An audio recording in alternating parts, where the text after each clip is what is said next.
এসে পড়েছি আতর বাগানে। আমরা গ্রামের আতর বাগানে এসে পড়েছি আমরা। প্রতিটা গাছ এক সিরিয়ালে লাগানো। দেখছেন আমাদের আতর বাগান আমরার।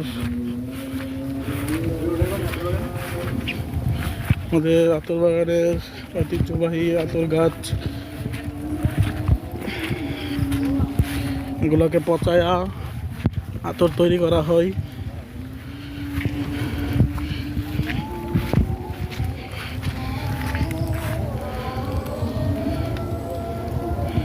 আমাদের আতর গাছ, যারা যারা আসতে চান তারা কসবা স্টেশনে ট্রেন দিয়ে নেমে চকচন্দ্রপুর লতুয়ামুড়া বলবেন, আপনাদেরকে এসে নিয়ে যাবে।